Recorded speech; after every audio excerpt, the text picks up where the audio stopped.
la samba, Melika, ouais, et. Donc ça, quand j'ai lu dans ton livre, je suis revenue à une époque quand j'étais à l'école élémentaire de carénage.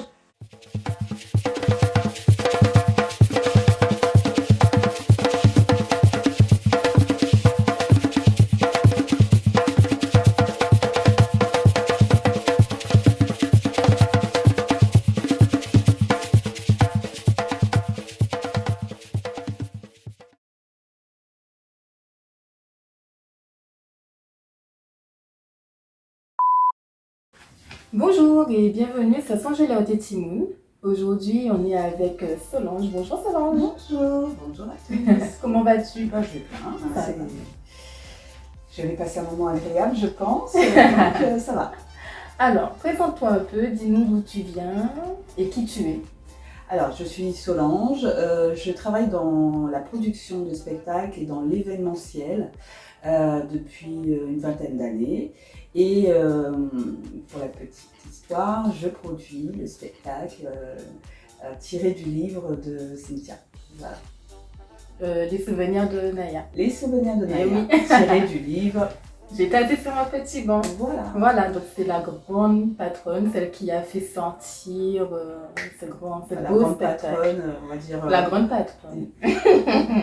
C'est la grande chef. Non mais tu fais des choses géniales alors. Oui, on essaye. C'est un livre qui m'a beaucoup plu, donc voilà. Et pourquoi pas le faire voyager et le faire découvrir surtout aux enfants.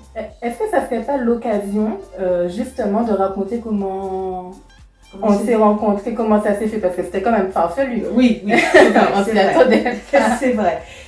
Donc déjà, j'ai obtenu une licence qui me permet de produire. Et je me suis dit, qu'est-ce que je vais faire? C'est vrai que je travaille beaucoup dans le monde de la musique, le zouk, etc. Mais je ne voulais pas partir dans les concerts, dans les soirées, voilà. Et au niveau spectacle, je trouvais qu'il n'y avait pas grand-chose pour les enfants. Donc, je cherchais une idée, je suis productrice, mais je ne suis pas réalisatrice, scénariste, etc. Donc je cherchais un petit peu partout des idées. Et un jour, je reçois un texto, parce que je travaille au Créole Avenue, et je reçois un texto de Cynthia qui me dit voilà, je voudrais exposer, et pourquoi pas faire défiler mes personnages, les personnages du livre, aussi, parce que j'organise toujours d'ailleurs, au Créole Avenue, le village tropical, où on regroupe des artisans, des animations, des filets de mode, etc. Tout ce qui est autour de la culture. Et donc, je reçois son message, Voilà, je reçois son SMS et je me dis, tiens, je vais regarder ce qu'elle fait. Parce que bon, c'est vrai que c'était approprié pour le village, mais j'avais ma petite idée toujours en tête. Donc je dis, bon, ce serait bien qu'on se rencontre. Donc on se rencontre, elle me présente son livre, et là, ça match. Et oui. Ça match tout de suite. Et je crois que le jour même, je t'ai dit, je te propose. Oui, c'était le jour même. Voilà, je te propose je souhaitais produire un spectacle, ça m'intéresse, etc. Et l'aventure a commencé comme ça. Et de mon côté, je ne sais pas si je te l'ai dit, mais je crois que j'avais appelé une bonne dizaine de salles pour pouvoir exposer. Et à chaque fois que j'avais fait une petite liste de qui j'allais appeler, j'avais mis le Créole Avenue dedans. Et je me suis dit, je vais pas appeler le Créole Avenue, ils vont jamais me dire oui, mais ça va. Mais non, mais il faut trop. C'est le Créole Avenue, quoi. Et en fait, c'est la seule personne qui m'a répondu. C'est la seule personne qui m'a répondu et c'était positif. Voilà, comme quoi. Et on a tourné pendant quand même 1 an. Voilà, et c'est pas fini, pas fini, parce qu'on va reprendre, on a fait une petite pause, et parce que bon, c'est vrai que j'ai d'autres activités à côté, mais c'est vraiment un projet qui me tient à cœur, parce qu'il y a eu tellement de bons retours surtout des enfants, des parents. C'est Il vrai. y a des enfants qui sont revenus voir le spectacle plusieurs fois, qui avaient toujours les mêmes paillettes dans les yeux, etc.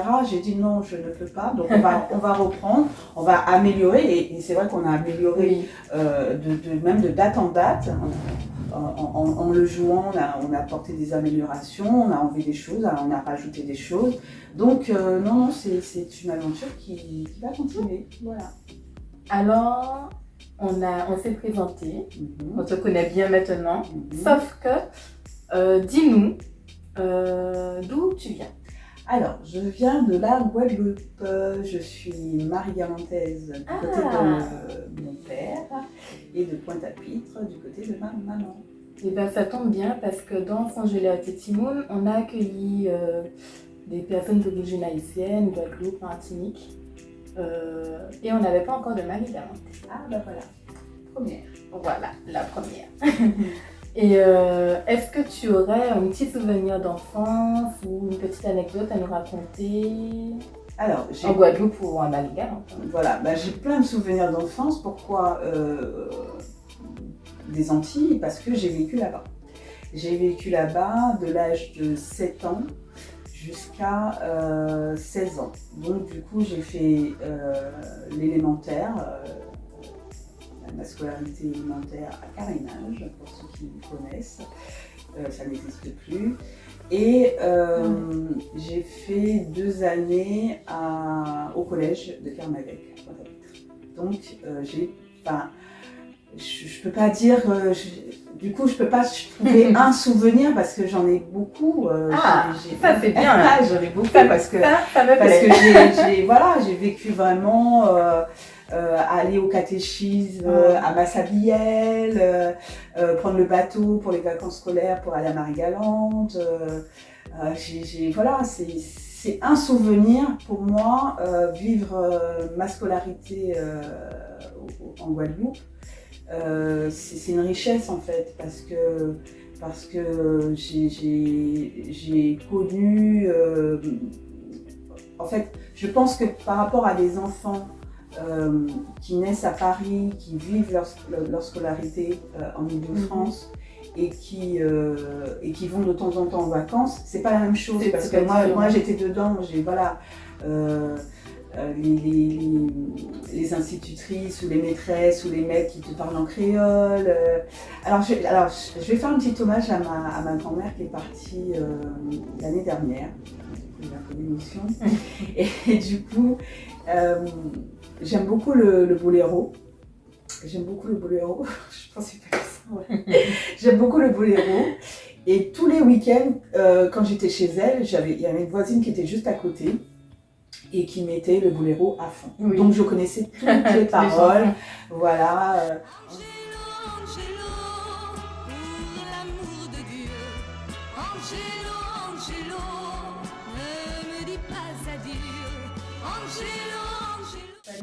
Voilà, donc je connaissais toutes les chansons et déjà c'est un souvenir parce que ça m'est resté. Et j'avais pris un cahier, parce que j'aimais tellement ces chansons, que j'avais noté les paroles. Les paroles, j'avais noté les paroles des chansons, de certains boléros.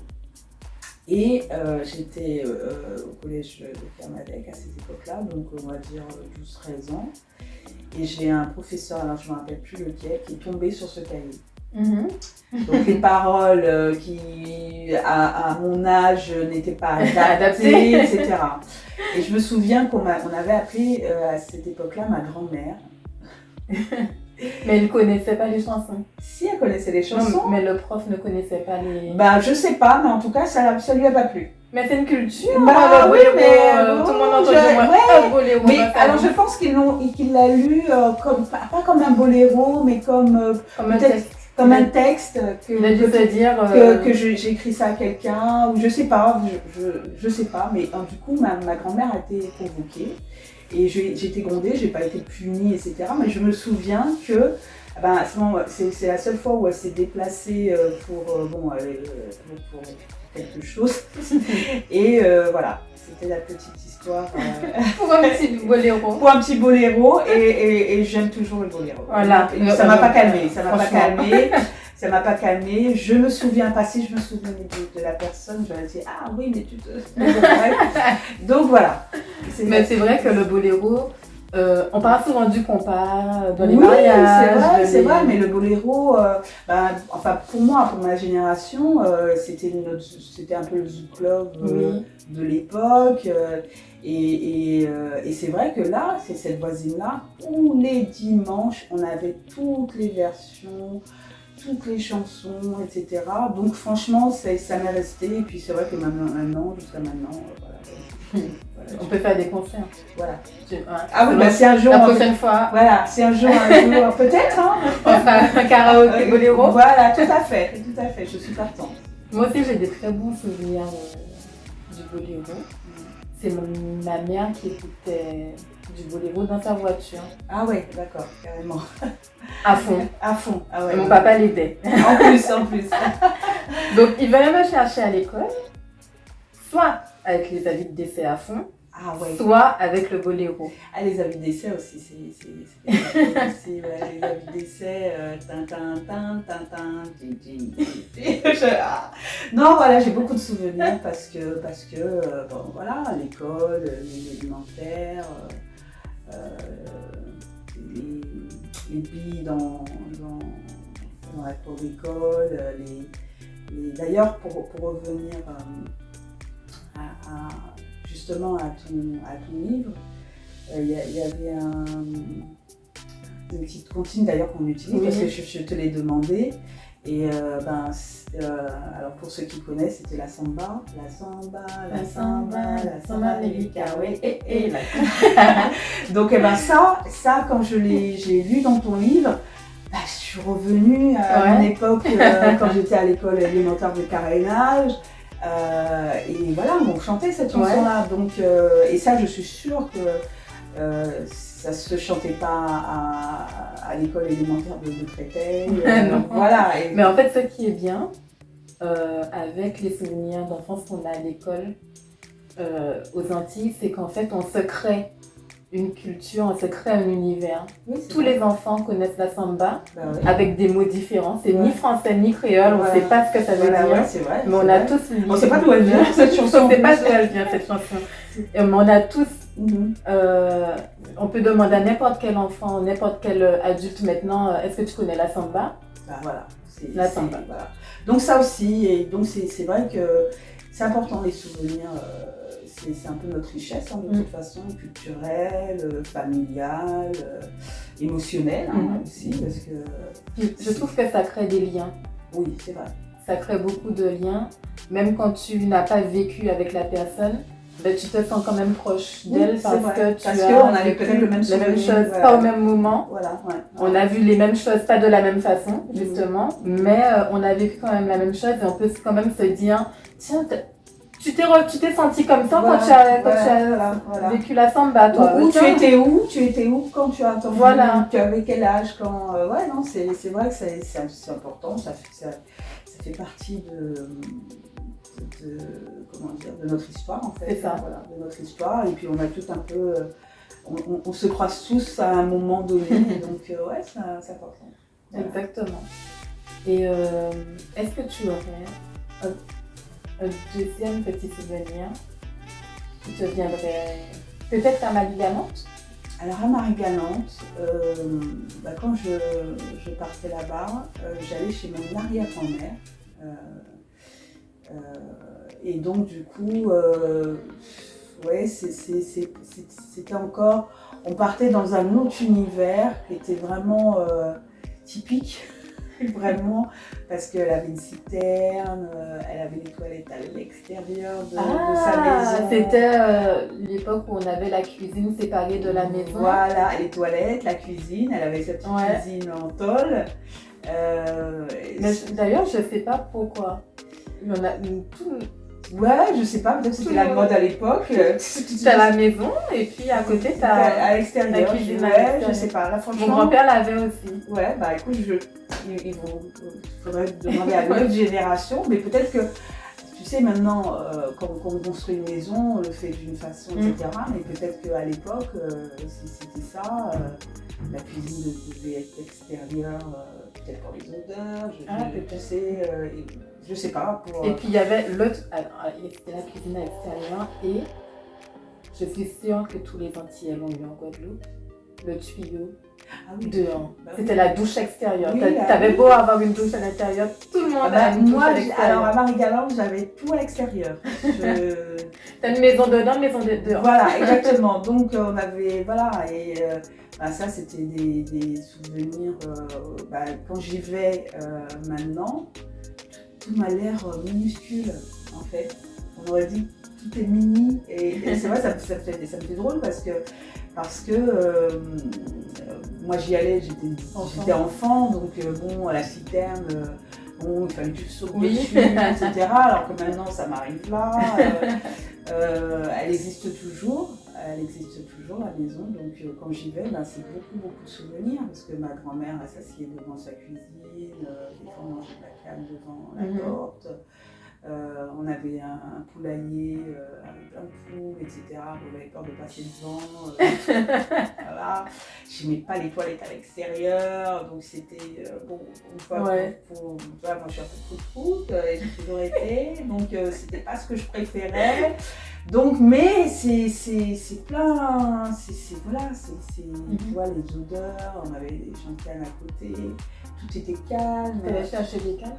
Ouais, on mangeait beaucoup, il y avait tout ce qui est les fruits, les noix de cajou, j'avais un arbre de noix de cajou. Des cajous. On va chercher. Moi, en créole, moi c'est cajou. Le pomme cajou. Non, mais l'arbre même. Ah, je sais pas. Le cajoutier. Ouais, je sais pas. Un arbre à noix. On va chercher. On va chercher sur Google. Voilà. Et donc il y avait, il était formé d'une façon. D'ailleurs, j'ai une photo sur Instagram. Il était formé et on était toujours les cousins, cousines, mes soeurs, frères, on était toujours dedans, à se former dedans. Et je suis revenue il n'y a pas longtemps et j'étais tout petit. Je tout petit. Voilà. Donc, petit Dieu, toujours pas un géant. Et en fait, on arrive dessus, mais toujours là, toujours. Donc c'est vrai que Marie-Galante, c'est ce côté authentique, traditionnel. J'aime beaucoup aller là-bas. Parce que c'est ma famille. J'y étais quand j'étais petite. Alors effectivement aussi, j'étais originaire de Marie-Galante et que j'avais pas mis les pieds là-bas spécialement. J'aurais dit que j'aime Marie-Galante parce que je suis Marie-Galante, mais non, j'ai vraiment vécu des moments, des bons moments là-bas, vraiment petite. Et donc quand j'y vais, ça me fait toujours quelque chose parce que ça n'a pas changé. Ça fait plaisir justement qu'il y ait des organisations comme le festival Terre de Blues. Et je me dis, j'aurais bien aimé créer quelque chose aussi là-bas, mais bon, Inch'Allah, on ne sait jamais. Peut-être que. Faites-nous venir. Je vais te faire. Parlez de nous. Peut-être faire un spectacle à Marie-Galante. Là, ce serait vraiment, un beau défi. Et une belle histoire, mais voilà. Donc, j'ai pas d'autres souvenirs, mais j'en ai tellement. Voilà. C'est pas facile de sélectionner. C'est dur. Alors, Solange, est-ce que tu aurais une actualité?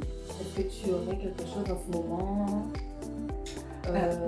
Mon actualité, je vais vous dire tout simplement, c'est les souvenirs de Naya qui vont reprendre. Donc toutes les personnes qui veulent faire découvrir aux enfants de leur association, de leur école, de leur famille, le spectacle. C'est un spectacle qui dure 45 minutes, où on chante, où on danse, où on rigole, etc. Où on voyage dans la culture. Très coloré. Voilà, dans la culture antillaise. Il y a des costumes, des personnages délirants, attachants. Et donc, j'en profite puisque tu es là. Oui. J'ai d'autres actualités, mais bon, Oui. c'est vraiment celui-ci que je voudrais faire perdurer. Et donc en fait, non, voilà, faites appel à nous. Faites appel à nous, puisque c'est un spectacle qui peut se déplacer facilement. Donc voilà, ça peut être joué dans un théâtre, effectivement, c'est l'idéal. Mais en tout cas, ça peut se jouer dans une salle des fêtes, dans une petite salle voilà, de 100 personnes, etc. On vient, on s'installe, on joue et on repart. Et les enfants sont ravis, les enfants, les parents. Donc voilà, les associations qui ont cette possibilité-là. Et les associations partout. Et il y a des associations de France, voilà. la Côte d'Ivoire. Voilà, partout. Toutes les associations, tous les théâtres, tous les lieux qui veulent faire découvrir ce spectacle, n'hésitez surtout pas. Donc, et ça vaut le détour. Et ça vaut le détour. C'est vrai que les associations en général organisent des choses pour les adultes. Hein. Oui. C'est vrai qu'il y a plein de choses, ça peut être des soirées, ça peut être des spectacles de danse, ballets, gros-cas, etc. Il y a plein de choses qui se font pour les adultes, mais pas pour les enfants. Et ils ont des possibilités par leur mairie d'avoir des salles, etc.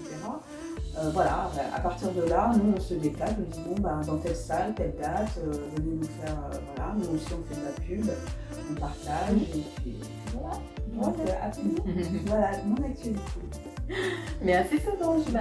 On a passé un bon moment. Oui, très bien. J'espère que ça t'a plu, parce que moi ça m'a vachement plu. Je te connais encore un peu mieux. mieux.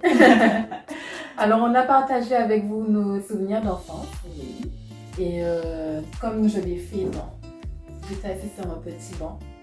N'hésitez pas à nous suivre sur les réseaux sociaux et puis sur YouTube. Si ça vous a plu, on partage. Je vous fais des bisous.